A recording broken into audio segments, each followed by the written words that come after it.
മുതലപ്പുഴയിൽ വീണ്ടും വള്ളം മറിഞ്ഞ അപകടം. പൂത്തുറ സ്വദേശി ലിജുവിന്റെ വള്ളമാണ് അപകടത്തിൽപ്പെട്ടത്. മത്സ്യബന്ധനം കഴിഞ്ഞ് മടങ്ങി വരും വഴിയാണ് അപകടമുണ്ടായത്. സലീം മാലിക് ഇപ്പോൾ തിരുവനന്തപുരത്ത് നിന്ന് വിവരങ്ങളുമായി ചേരുന്നുണ്ട്. സലീം, എന്തൊക്കെയാണ് വിവരങ്ങൾ? ഉന്മേഷ്, പൂത്തുറ സ്വദേശിയായ ലിജുവിന്റെ ഉടമസ്ഥതയിലുള്ള വള്ളമാണ് മറിഞ്ഞത്. വേളാങ്കണ്ണി എന്ന പേരുള്ള വള്ളമാണ്. മത്സ്യബന്ധനം കഴിഞ്ഞ് തിരികെ മടങ്ങി വരും വഴി അപകടത്തിൽപ്പെട്ടത്.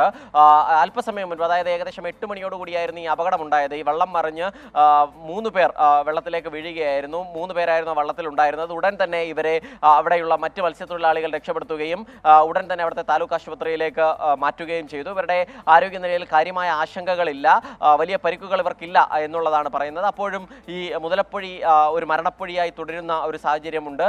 കഴിഞ്ഞ ദിവസവും അവിടെ കോൺഗ്രസിൻ്റേതുൾപ്പെടെയുള്ള പ്രതിഷേധം, രാപ്പകൽ സമരം ഉൾപ്പെടെ നടന്നാണ്. വലിയ പ്രതിഷേധം അവിടുത്തെ മത്സ്യത്തൊഴിലാളികളെ സംബന്ധിച്ചിടത്തോളവും ഇതുമായി ബന്ധപ്പെട്ടുണ്ട്. അതിൽ അടിയന്തരമായി എന്ത് പരിഹാരം തേടാൻ കഴിയുമെന്നുള്ള വിഷയം നിയമസഭയിൽ ഉൾപ്പെടെ ചർച്ചയായതുമാണ്. ദിവസങ്ങൾ ആകുന്നതേയുള്ളൂ നിയമസഭയിൽ ഉൾപ്പെടെ ഈ വിഷയം ചർച്ചയായതും. മന്ത്രി ആ വിഷയത്തിൽ മറുപടി പറയുകയും ചെയ്തത്. എന്തായാലും അപ്പോഴും ഈ അപകടങ്ങൾക്ക് കുറവില്ല എന്നുള്ളത് തന്നെയാണ് നമ്മെ പേടിപ്പെടുത്തുന്ന കാര്യം. അതിൽ ഏറ്റവും ഒടുവിലാണ് ഓരോ ദിവസവും ഈ മുതലപ്പൊഴിക്കാർക്ക് ഈ അപകടം ഒരു പുതുമയല്ലാത്ത നിലയിലേക്ക് കാര്യങ്ങൾ വരികയും ചെയ്തിട്ടുണ്ട്. നിരവധി ജീവനുകൾ ഉൾപ്പെടെ അവിടെ ആ സ്ഥലത്ത്, ഈ അപകടം നടക്കുന്ന സ്ഥലത്ത് പൊലിയുകയും ചെയ്ത സാഹചര്യമുണ്ട്. എന്തായാലും ഇപ്പോൾ ആശ്വസിക്കാൻ വകയുള്ളത് ഇത്തവണ ഈ വള്ളം മറിഞ്ഞെങ്കിൽ പോലും 3 പേരെയും രക്ഷപ്പെടുത്താൻ കഴിഞ്ഞു എന്നുള്ളത് തന്നെയാണ്. ഉന്മേഷ്, സലീം മാലിക്കാണ് വിവരങ്ങൾ നൽകിയത്. മുതലപ്പുഴയിലാണ് വള്ളം മറിഞ്ഞത്. 3 പേരുണ്ടായിരുന്നു. 3 പേരെയും രക്ഷപ്പെടുത്താൻ കഴിഞ്ഞുവെന്നാണ് സലീം മാലിക് റിപ്പോർട്ട് ചെയ്യുന്നത്.